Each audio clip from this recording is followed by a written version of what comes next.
We are delighted to welcome Dr. Omar Farouk IBRAHIM, Secretary General of the African Petroleum Producers Organization, APPO, joining us in today's edition of Decryptage. With him, we discuss the role of APPO in helping producer countries to establish efficient gas-to-electricity infrastructure and to attract investment in these projects. Dr. Omar Farouk IBRAHIM, welcome and thank you for honoring our invitation. The Congo Energy and Investment Forum 2025 marked its first edition. As Secretary General of the African Petroleum Producers Organization, what is your assessment of this event in terms of attracting investment, developing strategic partnership, and making progress towards sustainability and energy transformation in the Republic of Congo and the Central African region? I believe Congo has taken the very correct initiative by coming up with the SAFE, the Congo Energy Investment Forum. The importance to me lies in the fact that they've tried to go beyond Congo, beyond Central Africa, in fact to Africa, to invite others to come and share their thoughts and their experiences on how they have been able to make progress in the industry. For too long, we have really looked at our challenges in silos. That is, we don't look beyond to see how others have done it. It's like we're reinventing the wheel. And to have ministers from outside of this area coming in to talk about the challenges, similar challenges that they faced and how they went about addressing them, to me is good. Second, there is that recognition also that today the global energy industry, especially for the African continent, we have come to the realization that no one African country has all it takes to be able to address the new challenges that energy transition has posed to the African oil and gas industry. But when we come together to work on addressing these challenges, we have everything that it takes to be able to address the challenges. So I honestly think it's a very good initiative. And like the minister said, more of this will be held in order to fundamentally address these issues. And on the investment, it's good for investors to continue to get reassurance from the authorities, either in terms of coming up with regulations that assures them that when you make investment, you're going to get return on your investment. They have the opportunity to say what and what we want you to please change so that you are able to attract more. They've been able to invite experts. I understand on the whole of Monday, technical sessions were held at the Hilton so that they go deep into the challenges as experienced in other climes. And then you don't have to repeat the same mistakes. And I think it's a very good thing. Congo has natural gas reserves estimated at 1.7 trillion cubic feet. However, a large part of these resources remains underexploited. How is APPO helping producer countries to put in place efficient infrastructure for converting gas into electricity and to attract investment in these projects? Effectively, the challenges that Congo face are not different from the challenges that Gabon, DRC, Chad, Nigeria, Egypt face when it comes to the oil and gas industry. The reason is simple. In the 70 or so years that Africa has been producing oil and gas, we have been too dependent from the beginning on external financing for our oil and gas projects, on external technology for oil and gas projects, on external expertise, and on external markets. For 70 to 100 years, we have felt comfortable producing oil to sell to others, looking to Europe and America to give us money to do oil and gas projects, looking to the same people to give us the technology, we say transfer of technology. Now that the energy transition has come and these people have said that, no, this is dirty energy, we don't want it anymore, it has now dawned on us that for 70 years we've been doing this, we have never been able to master the finance, master the technology, or control the markets. This is what APPO is doing today. We have focused on addressing these three challenges. The first one, finance. You might be aware that we are establishing the African Energy Bank. It's the first truly indigenous development financial institution on the African continent. If you look at the African Development Bank or others, they are not truly 100%, it's a global thing, global, regional, but this was conceived on the African continent and it's been born on the African continent. While we are open to financial shareholding from others, it is not every dollar that we want. Before you bring your money, you must share our vision that oil and gas has a role to play in the for the foreseeable future on the global oil, at least in Africa. So this is the first challenge. The second challenge has to do with technology. I told you we have been heavily dependent on international oil companies, for the technology for this industry. Now, these companies have stopped research on oil and gas. They are now doing research on renewables. And Africa still has hundreds of billions of oil, hundreds of trillions of cubic feet of gas in the ground. Are we going to leave it because those who do the research have stopped the research? This is exactly why we are now working with our national oil companies, our research institutions, to create what we call regional centers of excellence. It does not make sense, Sarah, for country A to say we want to be excel in upstream, midstream, downstream, country B to do the same. Competition for nothing. So we are telling them that, look, let's pool our resources together. Let's say that, okay, country A in Africa or in West Africa or in Central Africa, you are our center of excellence in upstream. So everything related to upstream, we will pool it in that place and you excel. And all the countries around will send their experts there to get higher training. Downstream, another country. Midstream, gas.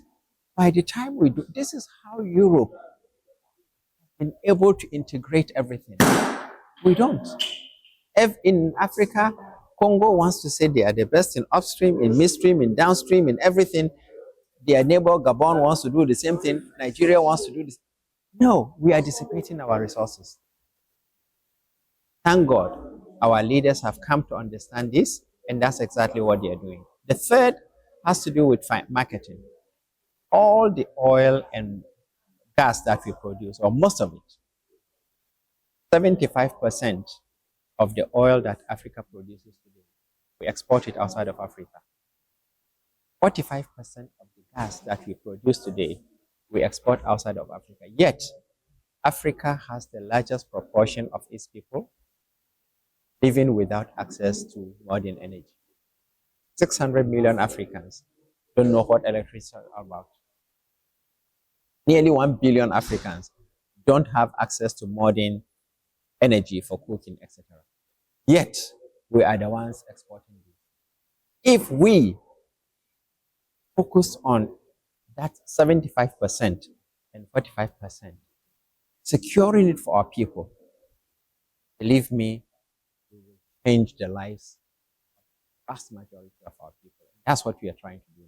Western economies are cutting back on foreign aid, most notably with the end of the multi-million-dollar Power Africa initiative launched by former U.S. President Barack Obama in 2013.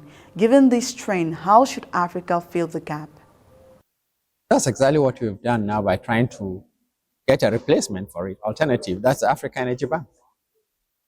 I'm happy to say that the speed at which we have been able to begin the conceptualization to the realization of the bank has been, I think, the fastest in the history of any development financial institution. We only signed an MOU with Afri-Exim Bank in May 2022. By June 2024, we had inked the establishment agreement between APPO and Afri-Exim Bank. By the end of last year, we had gotten enough member countries to sign and ratify the establishment document and the charter, such that today we have a treaty in force. We have already identified the headquarters of the bank. They are just putting finishing touches to the furnishing. We have been able to raise enough capital, enough equity capital from shareholders to be able to start the bank. We are only waiting for Nigeria to say the building is ready and we will take off. So really, I think there is that. And the beautiful thing about this is that when a number of our member countries paid their subscriptions, we had not even signed the document had not become a treaty. This tells you that they really believe in it and they are committed to it. Talking about the African Energy Bank, what stage has the project reached? Energy Bank? Look, let me take you through the stages and see what. First, there's a conceptual stage where we sit and work on the establishment agreement. Then we do the charter. Then we draft the host country agreement. The second is to get the charter and the agreement signed and ratified by the member countries.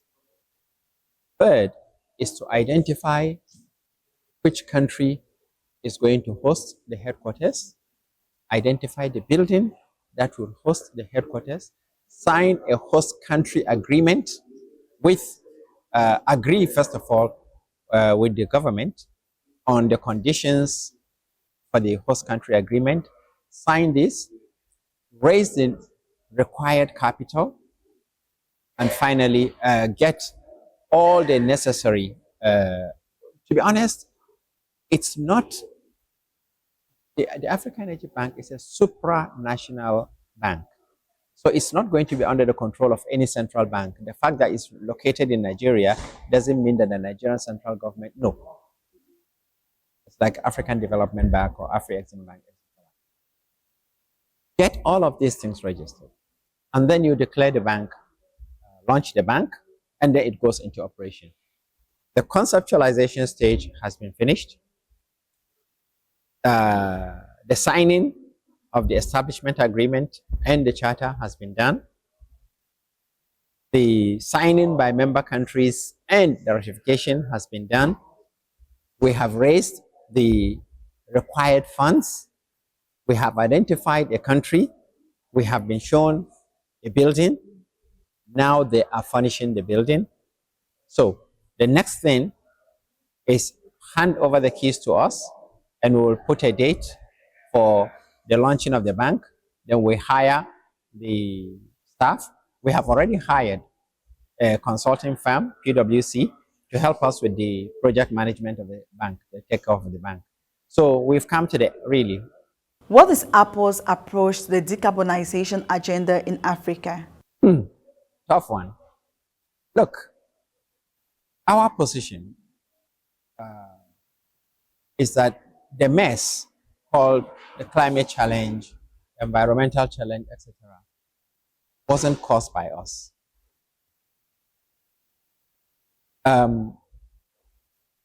Today's environmental challenges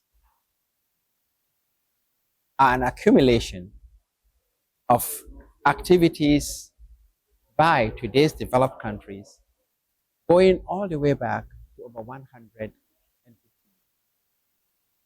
As far back as 1859, European climate scientists had established that burning fossil fuels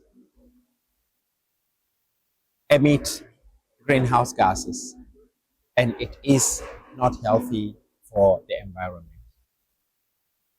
In 1859, Tyndall did a study, and in 1896, about 40 years later, another scientist, this time a Swiss, also did a study.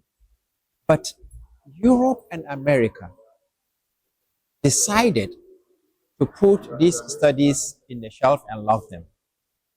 The reason is simple, because they were industrializing and they needed a lot of energy. If they stopped using energy, then their industrialization will come to an end. So for over 100 years, they were burning and burning and burning until they got to where they are today, raising the living standards of their people, etc. This is the time for Africa and other third world countries to get industrialized. And there is no way you can get industrialized with renewables, etc. You need energy that is readily available and in volume available needed. That informed, in our opinion, that look, if these guys are to do that, why are you stopping it at this age? Because we are there. The second way to look at it is this: did the West just wake up and find out that burning fossil fuels is dangerous to humanity? Like I said, they have known that since the 1800s. They did not do anything because all the while they believed that they have the energy. It was not until 1973 when the Arab-Israeli war took place and some European countries and America supported Israel against the Arabs, and the Arabs woke up and said, okay, we are going to sanction you.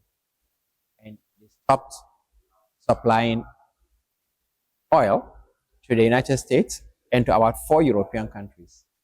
And for the first time, these people said, oh, so all this life that we are living because of this energy, that energy is not our energy. We have been dependent on others. They can do this to us again. It was from that time that they said, look, we need to be independent from these people in terms of energy. Mr. Omar Farouk, thank you for answering Africa's 24 questions. And to our viewers, thank you for watching this program. Stay tuned to Africa 24 English for the best African news in streaming and replay on our website, africa24tv.com, and on all our social networks.